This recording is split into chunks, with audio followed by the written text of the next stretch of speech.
Bismillah ar-Rahman ar-Rahim. Assalamu alaikum and welcome to another edition of Muslims Uncensored with me, Robert Carter, the man in pink, and we've also got Roshan here waving the Palestine flag on his grey shirt. Grey is definitely your colour. It's the colour you... Is it grey? I thought it was brown. Whatever it is, the dull colours. Yeah. You're the dull colour guy. That's all I see every week. Colourful. It's either dandy like you. It's either grey or brown, whatever dull, lacking in colour. But you actually notice what I wear. That's a bit feminine, isn't it? Well, isn't that what girls do with each other? I'm not the one that's being called gay online. Oh, by actually, Andrew Tate. Andrew Tate didn't call me gay. Yeah. Well, he should. Given what you wear. Andrew Tate called someone on this show gay, and it wasn't me. Okay, but anyway, before we get ahead of ourselves here, there is some really interesting stories that we're going to focus on. And for once, I think we've actually got some good news to talk about. It's the fact that there was a hero to report, hero from the Muslim community who has shamed and humiliated the far right, because obviously it's a latest example of a Muslim doing good and helping this country. It's, of course, Abdullah, who is the Muslim security guard who helped stop a knife attacker whilst he was trying to commit a rampage in central London. So Abdullah is a wonderful human being. He leapt to the aid of, it was a mum and her daughter who was being attacked. I believe that they are hospitalized, but I don't believe it's life-threatening. Abdullah came to their aid, subdued the knifeman alone, disarmed him and held him down until police eventually arrived minutes later. So this man's an absolute hero. He's the latest example of how Muslims do good in the world and how Muslims are a force for good ultimately. But of course, it's put the far right in a very difficult position because they like to highlight and slam. Whenever there's a knife attack of this type, they like to peddle misinformation, as we saw in Southport, of Muslims being behind the horror and the crimes. But actually, in this case, Muslims are a force for good. Let's just hear from Abdullah before we react to the story, the hero of the day. I heard it scream, and the moment I saw it, there was one person, roughly along maybe like mid-30s or early 30s, and he was like stabbing a kid. And so I saw that he was stabbing a kid. I jumped on him, hold the hand in which he was having a knife, and they just put him down on the floor and just hold him and take the knife away from him. And then a couple of more people joined as well, and we just hold him until the police came. It took like maybe 3 to 4 minutes, police arrived, and they just took him into the custody. And the child, I guess, like former colleagues, they gave him first aid, and in the minute police came, they just gave the first aid. I just saw a kid who was getting stabbed, and I just like tried to save her. You just ran out of the shop and tried to save the child? Yeah, I don't know. It's just, there were how many family members are there, mom. I just saw a kid being attacked, and I just have my duty to just save them. MashaAllah. So a hero, no doubt about it. The fact is, that's not a local accent, Roshan. So I'm guessing he's from the subcontinent somewhere. Yeah. Exactly. So he's an immigrant. He's an immigrant. Probably. So an immigrant Muslim saving the day. I mean, you know, that's a story in itself, isn't it, Roshan? Yeah, I mean, Allah reward him for his actions. I think we live in a country here where we don't intervene when we see some dhulam going on or someone being shouted at or attacked. Too many of us are scared to intervene, but this brother didn't even think twice about his own safety. I mean, the guy was carrying a knife, obviously.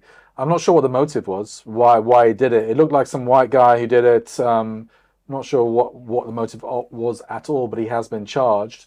But yeah, alhamdulillah, may this brother weigh heavy on his scales on Yawm al-Qiyamah, what he did.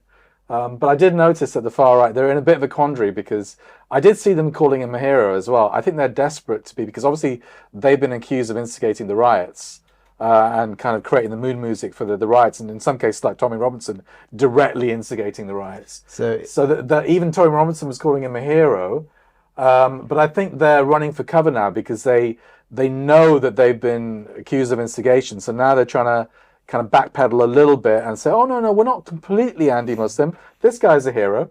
Absolutely. Although Tommy Robinson later did call him a Hamas supporter, didn't he? And try to get him done by the anti-terror police. Absolutely, and we have that. He's deleted the tweet, but he has issued a clarification. But still, I mean, how humiliating. Trying to link him to Hamas, which is a banned outlawed group here in the UK, trying to link him to Iran, as you say. So even when they're trying to, polish their own image, they can't help themselves but try and attack the individual. I think what happened, it was a fake account, wasn't it? As soon as this guy made the news, somebody decided to create a fake account in his name, Yes. and then retweet stuff which would be against the anti-terror laws in this country. For whatever reason, unbeknownst to that person, then loads of people started to retweet it, specifically Tobin Robinson. Yeah, absolutely. So But it wasn't his account. So these guys are getting humiliated again, time and again. I mean, the fact of the matter is that that England was attacked. England was attacked a week ago. Across the country, there were riots happening, hotels being burned, and people being battered in the streets, and people mobilizing and attacking residential areas. And these were majority white English patriots, nationalists, whatever you want to call Majority, them. I think, 100%. 100%. Yeah. So these are people who might identify as being Christian. Yeah. And obviously, they're white English. They're the ones going around attacking this country. But Muslim immigrant Abdullah Yeah. was the one saving the day in central London. More So immigration. We need more immigration in this more country. immigration, more immigrants Islam, like Abdullah. more immigrants like Abdullah, more Muslims, more Islam. That is going to help this I mean, country. brothers and sisters, who would you rather have in this country? A flag-waving patriot who, you know, as a punch-up Punches you in in the the town face. centre, attacks the police, destroys property, Gets drunk, you know, kind of urinating in the streets, a burden on the stinking the place NHS, a up, burden on the court system. stinking this country Oh, up. lovely Abdullah! He saves little children from knife attacks. And defends the shops as well. He is a security guard by trade. So this is a saviour. More a immigration. helper. And let's just remember that Abdullah as well, the name, it's in Arabic, obviously, but the English translation of Abdullah is slave of Allah, or servant of Allah. Yeah. And so basically, it's. I just think it's very poetic that, you know, we hear these chants on the weekends, these Tommy Robinson-backed chants of insulting Allah subhanahu wa ta'ala's name, insulting the Prophet, insulting Islam, astaghfirullah. But yet, it was a guy by the name of a slave to Allah who saved the day. So a slave of Allah saved people on the weekend. Okay. So I think that's a pretty powerful message. So you insult Allah, the creator of the universe, and then look who saves the day. The slave of Allah saves the day. So anyway, let's discuss the next story. Very quickly, Lawrence Fox also trying to say that Abdullah is a legend there. Just thought I'd bring that up. So these people that are demonizing Muslims and migrants on a daily basis, suddenly they're all running for cover. Absolutely. We see through you, Lawrence Fox and Tommy Robinson. This is another funny one. So, okay, so next story. Islam coming under attack once again here in the UK. This time it's from a Tory leadership hopeful. So this could be the next leader of the Conservative Party, Robert Jenrick, who is also a former government minister under the Tory leadership as well. So someone who's quite well known here. He went on Sky News and basically said that it was pretty outrageous in his opinion that the police hadn't been arresting people at pro-Palestine demonstrations, for example, for chanting Allahu Akbar in the street. That's basically what he said. Well, let's play it out now. Let's hear it from the donkey's mouth and get it exactly how he put it. Have any application in the last 8 or 9 days? Well, I have been very critical of the police in the past, particularly around the attitude of some police forces to the protests that we saw since October the 7th. You know, I thought it was quite wrong that somebody could shout What about the last Allah 8 or 9 Akbar days? on the streets of London and not be immediately arrested, or project genocidal chants onto Big Ben and that person not be immediately arrested. That attitude is wrong, and I'll always call out the police for it. So that was the comments.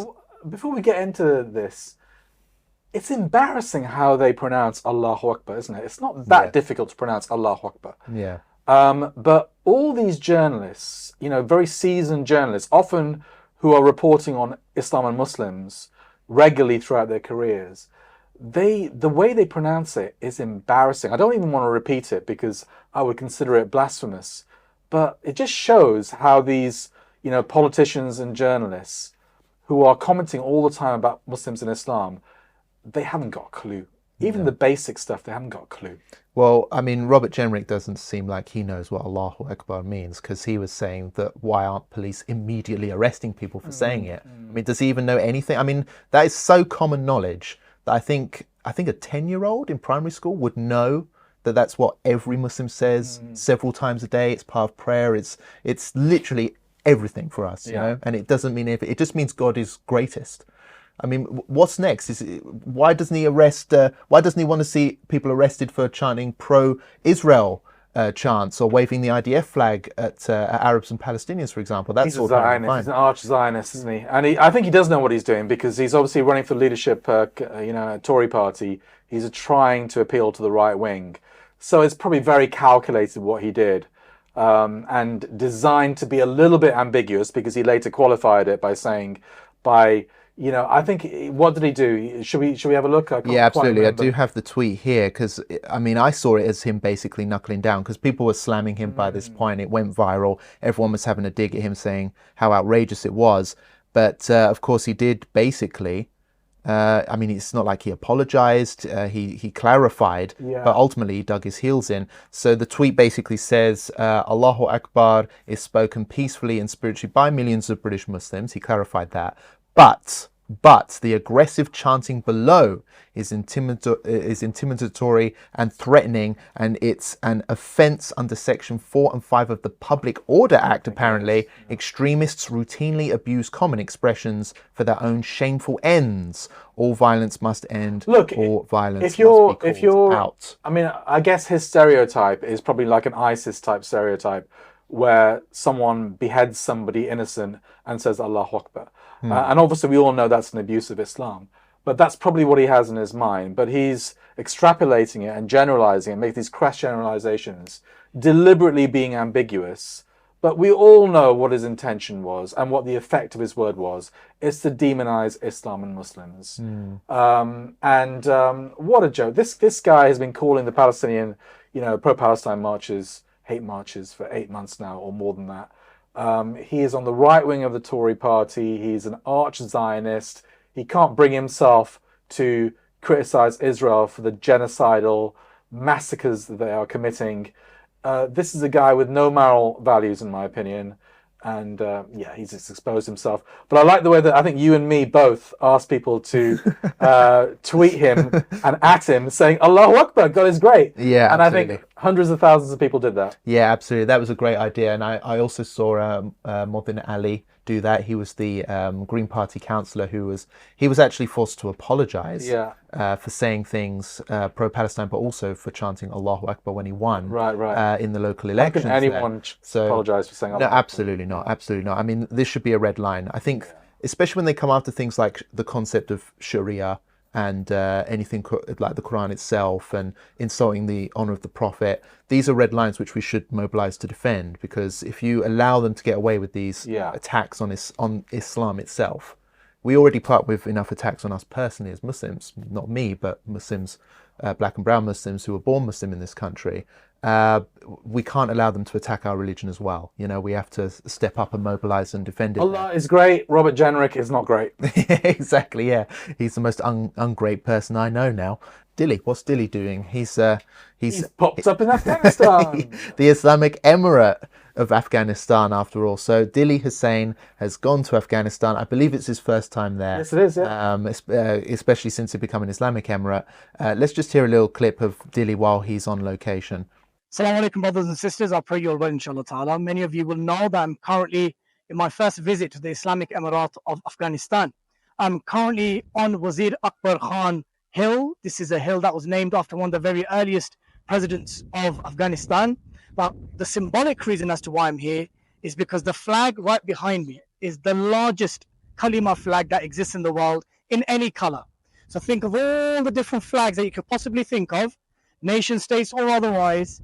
This is the largest flag with the kalima on it. But what's more interesting is what is right next to it, and that is the Dome of the Rock Masjid, a replica part of Masjid al-Aqsa, and it's actually very telling and reflective of the mindset and the psyche of the leadership here in Afghanistan, and that is one whereby Masjid al-Aqsa and the occupation of Palestine is something which is very near and dear, not only to the hearts of the leadership, but to the everyday average Afghani.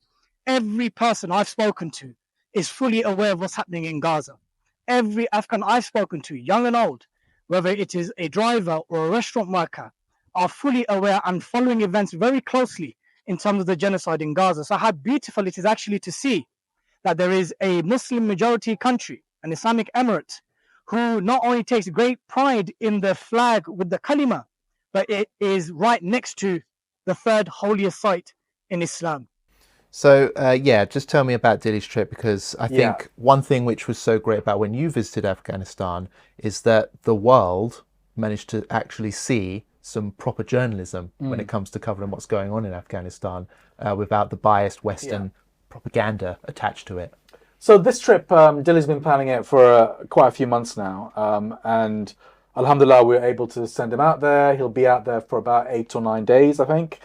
He's already interviewed Abdullah Balki, who is the foreign ministry spokesman who speaks fluent English, beautiful English, and he's flying out to Kandahar to do some more interviews as well. So this is Dilly's first trip to Afghanistan. I think we should get him on Muslims Uncensored when he comes back. Oh yeah, definitely. To tell us all about his trip and his feelings.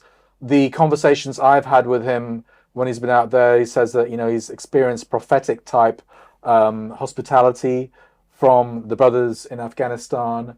And yeah, let's see. I encourage you, brothers and sisters, to keep your eye on our YouTube. I think as early as this week, we'll have an extended interview with a Islamic Emirate official. We'll probably have a few of those in the coming days. So Dilly's going to be out there, you know, producing a lot of content, especially for our YouTube page. And he's also going to be tweeting about it himself on his own timeline and on 5 Pillars. So please keep an eye out for Dilly on Twitter especially. And yeah, we'll talk to him more about it when he gets back. But yeah, I'm looking forward to comparing notes with Dilly, because obviously I went there twice, but it's been a 2-year absence where 5 Pillars hasn't been in Afghanistan. We intended to go there every year, so we've missed out 1 year. Obviously, we've been quite distracted by what's been going on in Palestine over the last year or so. So we haven't given the Islamic Emirate of Afghanistan the attention in terms of coverage that we hope to do, we plan to do. But inshallah, we're going to rectify that. Yeah, I just look forward to it as well, because, like I say, Afghanistan is very heavily misunderstood.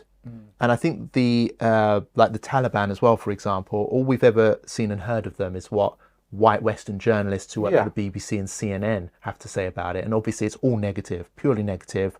No truth to it. It's just about, oh, this group is Islamic, it's Islamist, these guys have big beards and guns, and they're all backwards barbaric savages. That's the narrative that's put out there constantly, especially because they beat the West. They beat the West after years of an illegal occupation of that country where they oppressed the native peoples. And actually this group has, what I understand, quite a bit of popular support in Afghanistan. Of course they do, it's not just like a rogue group that came out of nowhere. This is like a grassroots movement basically in Afghanistan? Yes, it is. I mean, obviously we won't go into the history of the Taliban. That will take too long. But yeah, they're the single most popular group in Afghanistan. There's no doubt about that. But Afghanistan is a divided country. There are many groups that I would say are secular as well in Afghanistan. But, you know, even during the Prophet's time, right? You know, even during the height of the Khilafah, you know, the majority of the empire, or we were dealing with lots of, in certain areas, we were dealing with lots of people who were non-Muslim, and they came under the Islamic Empire, or they were not particularly practicing Muslims. You know, as far as I'm concerned, you know, Afghanistan, alhamdulillah, when you go there, you really do feel a lot of blessing, a lot of barakah. It is still, I think it's good in a way that the world's attention is elsewhere, because it's been allowed to develop economically, and it's on the right trajectory economically over the last few years. Obviously, they have peace security there. They don't have the foreign occupation. Islam is now taken seriously. Sharia is part of people's lives. On the other hand, there are questions about girls' education still, and there are other questions. I think Dilly will probably put those to, you know, the Islamic Emirate officials that he interviews. Let's see what they say. Inshallah. Okay, well, let's talk about another part of the Middle East, because, of course, there's still the ongoing genocide in Gaza.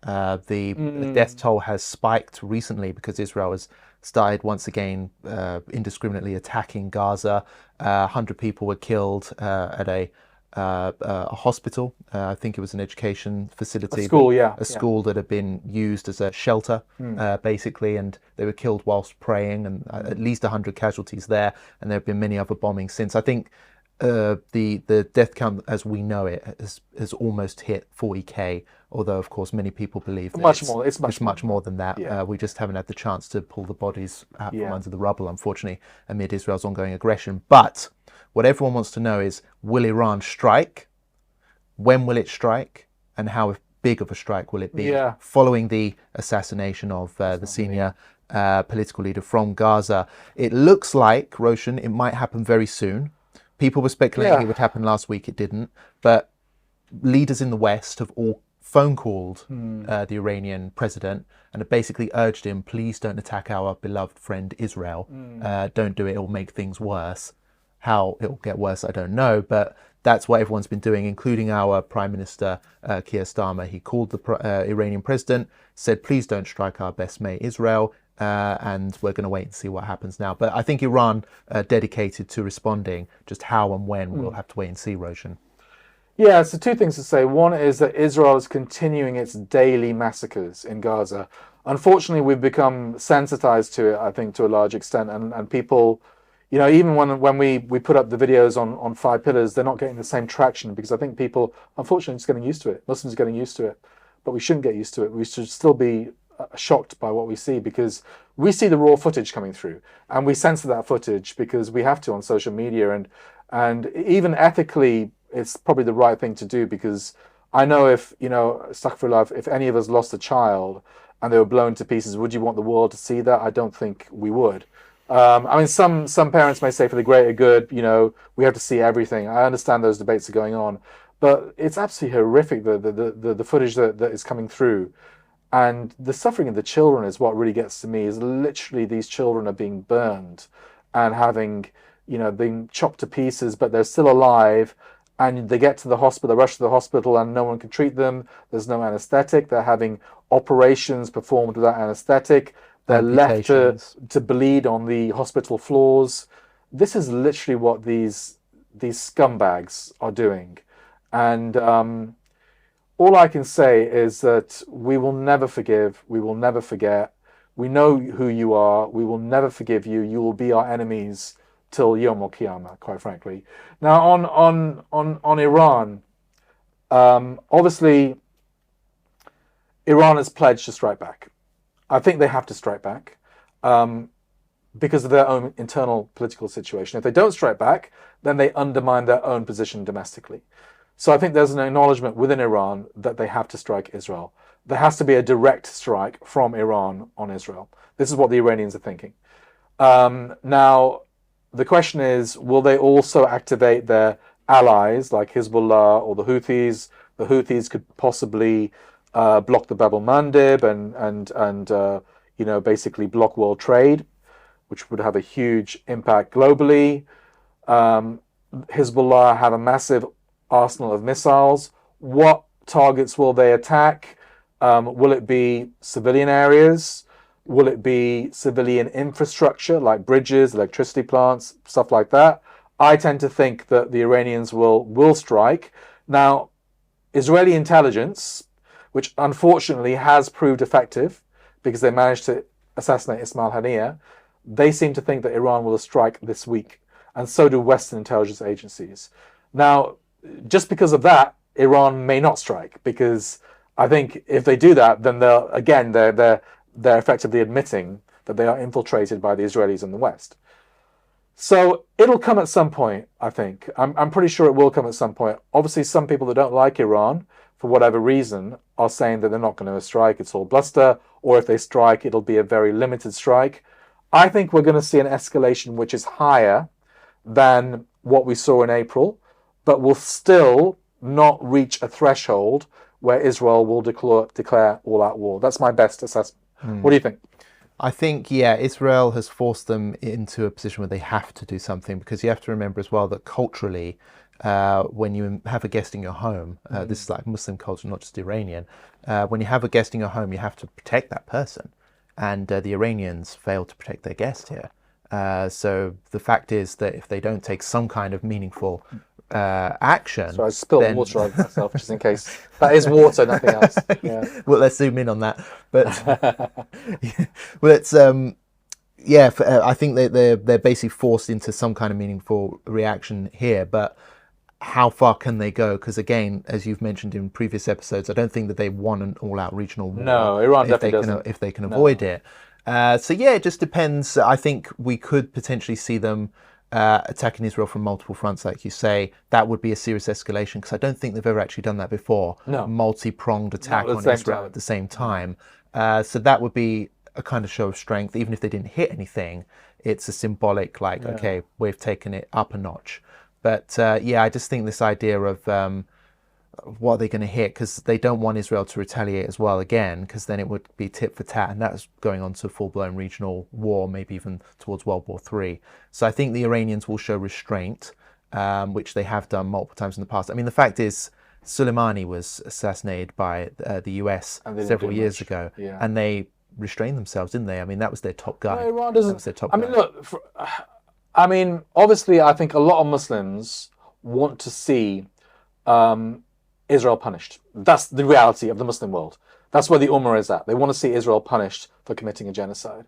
And but the reality is, Iran's calculation is that the way that Israel wins this war is if it's a quick war, because they are militarily superior.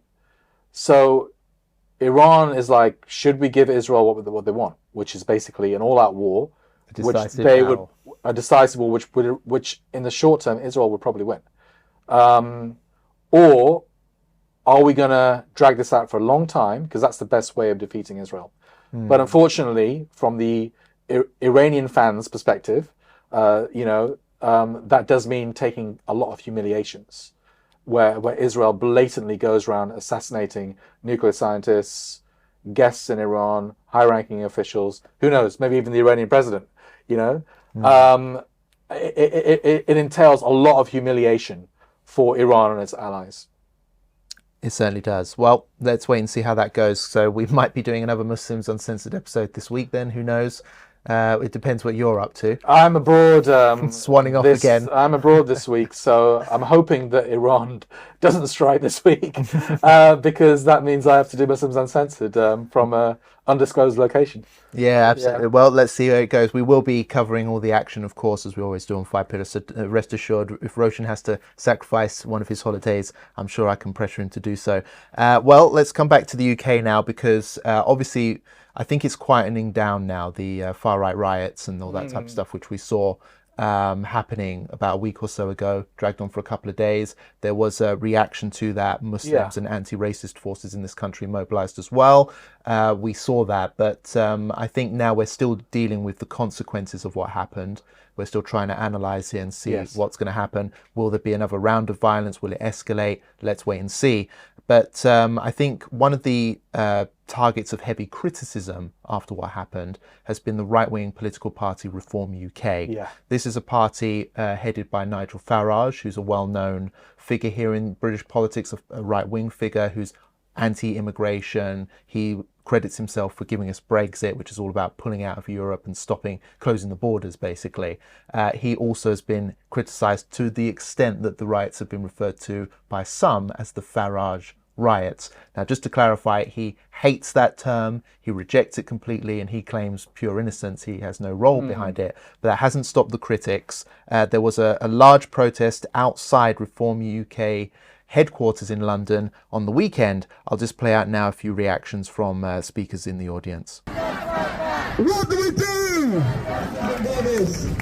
As Raymond said, that the attacks that we've seen over the last 2 weeks on mosques, on refugee hotels, on Muslim women wearing hijab, those are not just disorder or pro-British protests as some of the media have tried to describe. They are Islamophobic pogroms. They are fascist terrorism. And that's why we're here today. We're here to send a message to Nigel Farage, to Lee Anderson, to Richard Tice. We're not standing for it anymore. We're not standing for it. Nigel Farage, you know what you're doing. You know what you're doing. You are fanning the flames of the far right. When you talk, when you use that language about migrants, about Muslims, About refugees, it gives confidence to people like Tommy Robinson. And I tell you what, we're also saying this. Nigel Farage, you are a fraud. You used to be a stockbroker. You're a millionaire. You went to the poshest private school in Britain. Don't pretend you talk for working class people. This is what the working class looks like.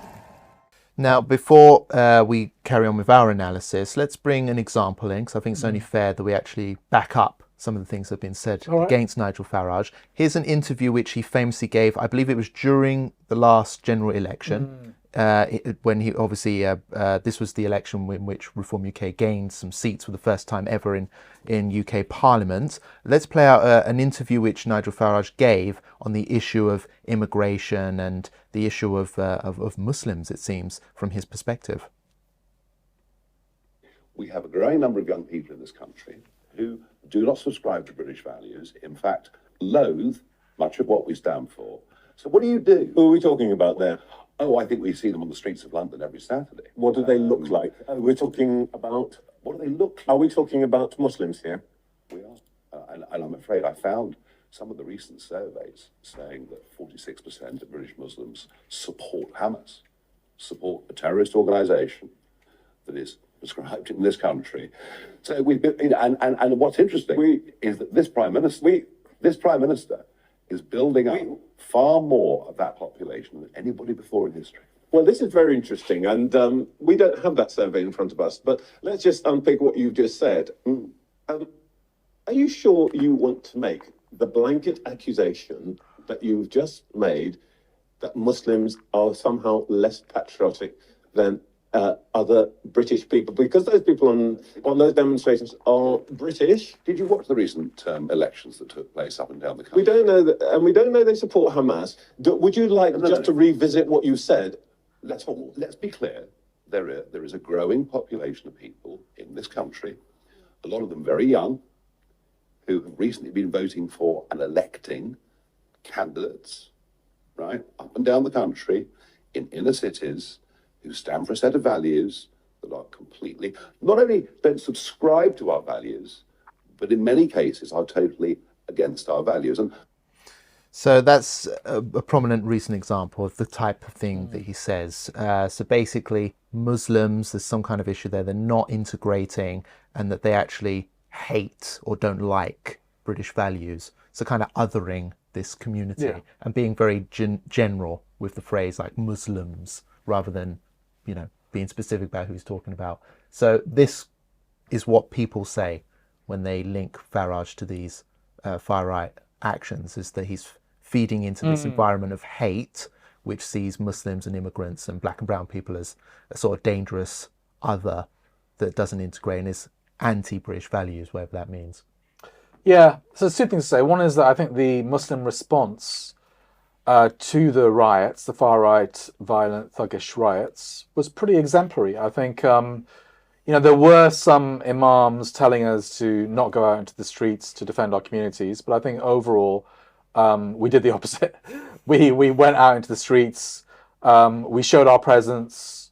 Some call it a show of force, but it was more of a show of presence, that we would defend ourselves, that we would defend our communities, defend our masjids, etc. There were a few uncalled for incidents in Birmingham in particular, where a few of our youths basically broke away from the main group and they did some dumb things, for which the Birmingham Muslims apologised for. And I think a pub was attacked or something like that. And then the brothers went there afterwards and they repaired the damage, etc. You know, and they apologised.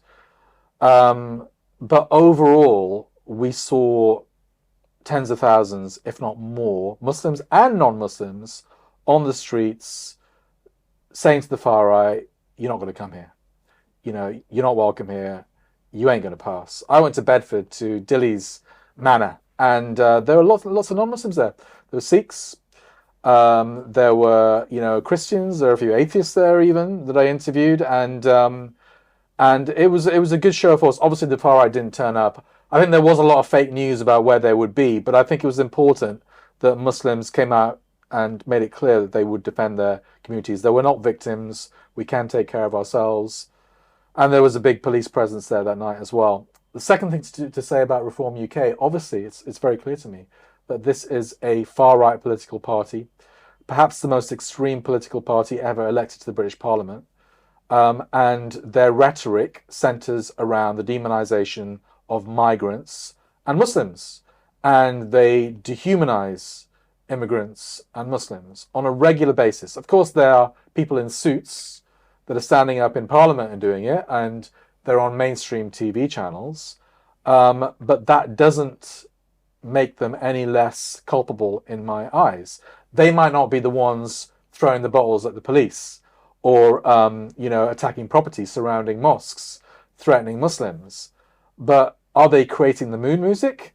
Are they fanning the flames? There's no doubt in my mind. Anyone who would take a cursory glance at the social media accounts of people like Nigel Farage and his colleagues, or looks at their speeches, or watches their interviews on TV, I think would have no doubt in their minds that they are using dehumanizing language about migrants, especially, but also Muslims. And what is that? For me, that is fanning the flames. Yeah, absolutely. And I think, one of the things which concerns me about these right-wing groups and right-wing thinking is, what does it get us ultimately? I mean, we talk about, they're big on promises. They're big on, like, Brexit's going to be great. Back Reform UK, it's going to be great.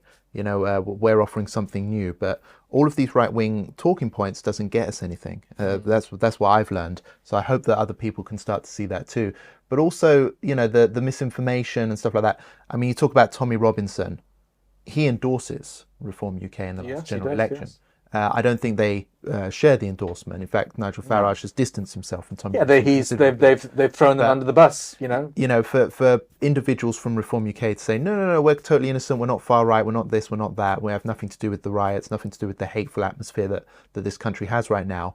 But then Tommy Robinson's endorsing you. I mean, that speaks volumes. Just look at who their supporters are. Just go online and look who is supporting this political party in particular.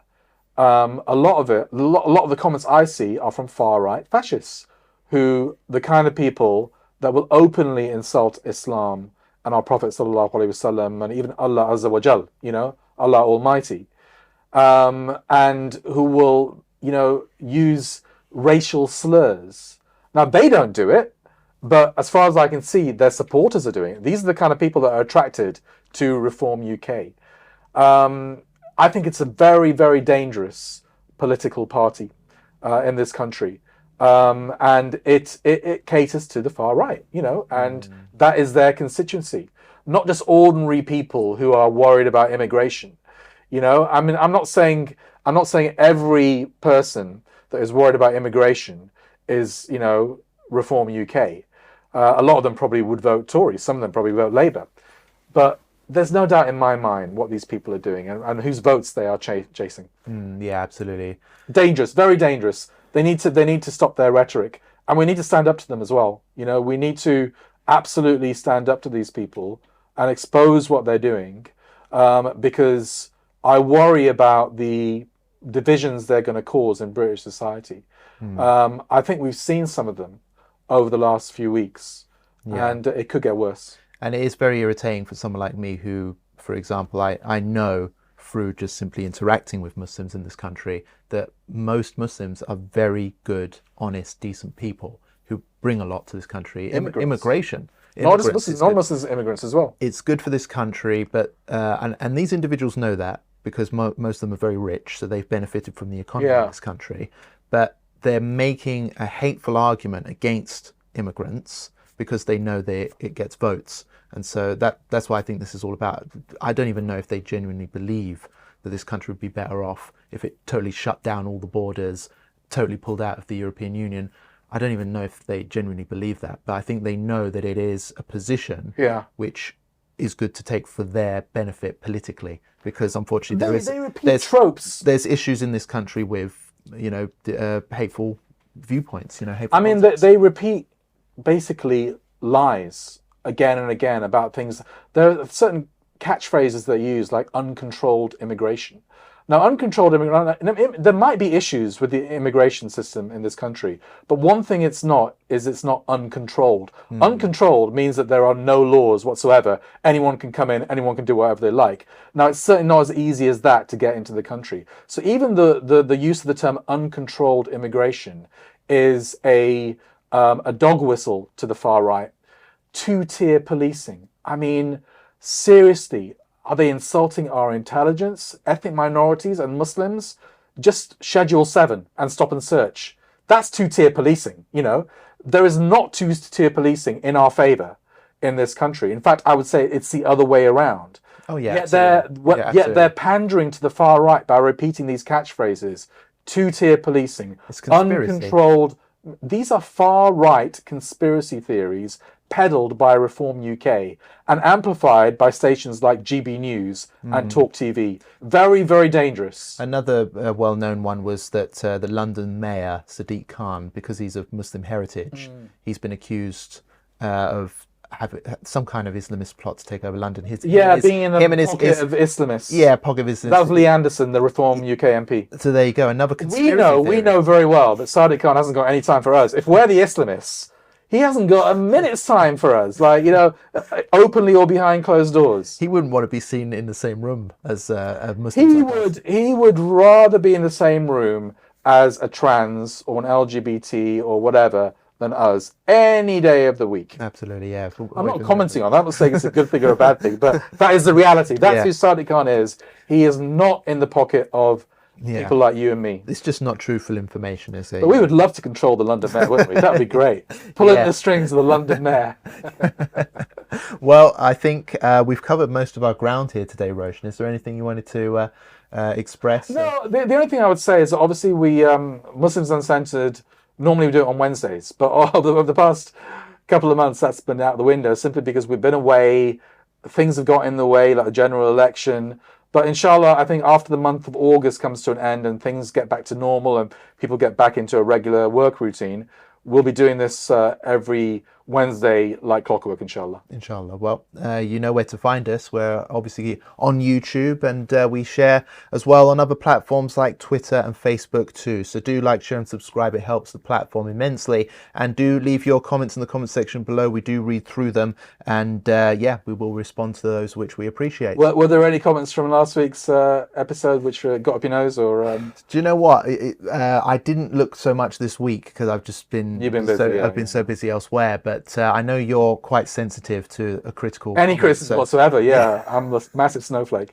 So anything pop out for you? I think people were happy for us to be back. I think a lot of people saying, you know, good to see you guys back. Yes, I do remember those comments. A few people saying Roshan talking rubbish as usual. Yeah, that's a weekly feedback we get, isn't it?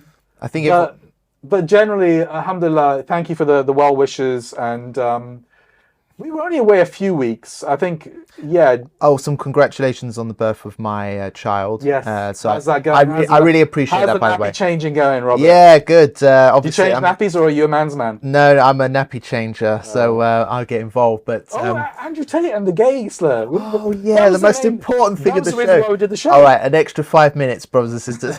Whenever we close the show, we always start up again. So let's quickly talk. So Andrew Tate has launched an outrageous accusation at Roshan, but I don't know. Is there any truth to it, Roshan? Do you want to respond? Are you hiding something from us?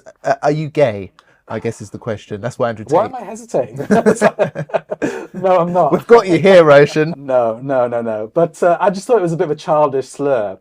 And I retweeted him because obviously I cussed him. I cussed him over immigration, his basically racist tropes that he was repeating about immigrants to this country being money grabbing and violent and dangerous. So his response, instead of saying, Roshan, this is incorrect, X, Y, and Z, he said, are you gay? Or I don't know whether you can get the tweet up or something like that. I will have to find it. I didn't know Islam allows gays or something like that. Yeah. So I obviously my reaction to that was, as a red-blooded male who isn't gay, I retweeted him and found it quite funny. Do you know what's so funny? I mean, you know, one thing I will say is that Andrew Tate and his brother, they're quite hot on calling people this, because it wasn't just you that they've called this. Right, okay. I've actually seen on Twitter they call anyone who they don't like gay, basically. Right. But I mean, we don't hang out with our tops off in tight underpants or whatever it is that they do. And is that what he does? They hang out with men. Oh, he's got with his top off all the time, isn't he? Yeah. Tops off all the time. They're really into how, you know, how many women they've got or how successful they are and big cars and they're big boasting muscles. about their women. But, yeah, it just that's a bit like that's secure, isn't it? It's like, I'm just raising the question. I'm not saying I'm not accusing anyone of anything, but that's suspect to me. Is Andrew Tate gay? Is what you're trying to say? What do you think, brothers and sisters? Tell me in the comment section below. I mean, look, I know people are going to criticize us for bringing this up because we're engaging in his level of thing. Yeah. But Andrew Tate's under a lot of criticism right now, and some people I think are saying, well, he is a convert, you know, so we should be easy on him. But I think doesn't help himself, does he? It doesn't help him when he starts having a go at. It's playground slurs, Roshan is a beloved member of this community, okay, and don't you ever go at him for his looks or his a lack of charm or his gender or whatever, or what desires he has. Roshan is beloved, okay? So leave Roshan alone. I mean, it's playground slurs, isn't it? I mean, you know, it's like that's what was funny about it from my point. That's why I can't be offended by it because it's just it's just stupid. It's not true. Stupid, it's not true at all. But yeah, let me just quickly mention. There's been a lot of comments actually about Andrew Tate. We discussed him in the last episode, so maybe I'll just read one of them out. Andrew's take is just plain stupid, says Sheikh340, comparing people who were imported from various different countries who were still under British rules to help rebuild England after World War II to people who were given a portion of land that England had no right to give away, talking about the Zionists here, and have gradually dissolved the indigenous people through settlement and what was once known as Palestine and completely remove it from the map is now Israel, is totally different. Those are two different things. People from immigration backgrounds have not claimed land for illegal settlements, have they? That was basically a repeat of a point you mentioned. How dare you compare what the concerns of the far right in this country with the issue of Palestinian liberation of their homeland from Zionists? I think the problem with disgusting. People like Andrew Tate is obviously he's got too much money. When you have a lot of money, you get surrounded by yes men who inflate your ego. He's got a huge social media following. Again, it's inflated his ego. And he can't see the wood for the trees anymore. And I think when you reach that level of wealth and popularity, the temptation is, like we're seeing with Elon Musk, who's now supporting the far right, is that you just tend to stray away from your lane and what you know, and what you're competent to talk about. You think you're omnipotent, you're all-powerful, you can have an opinion on anything and it's more valid than experts, etc., etc. So Andrew Tate is just embarrassing himself. He just needs, I always say to new converts is actually, if you convert to Islam, you should go away and you shouldn't comment about Islam even. You should go away quietly and study the deen for several years. Yeah. And then you can, if you're going to do anything, talk about why you converted. Because that can have a powerful positive effect. Yeah. But don't start commenting on Islamic law. Don't start talking about issues that you know nothing about. Just go away and study quietly. That's the right thing to do. But instead of that, he's used it as an opportunity to pontificate on his considerable platform, and it's just all very embarrassing now. Yeah, let's see. I mean, obviously, let's hope he's guided. I mean, inshallah, he is guided one day and fixes up. I pray that he is. I mean, what is it, like 2 years now since his shahada? I mean, come on, man, we need to see some improvement. He's such a public figure. That's ridiculous, especially freaking having a pop at you, Roshan. I mean, that is ridiculous. That's the worst thing he's done, isn't it? Among many things. Yeah, I'm not happy about it. I'm not happy about it. Yeah, let's get the Muslim police out on him. But anyway, there we go. I think that'll do for this week. Please leave your likes, shares and comments in the comment section below. It helps, of course. And until next time, inshallah, we will catch you again on YouTube, I suppose. Take care. Assalamu alaikum for now.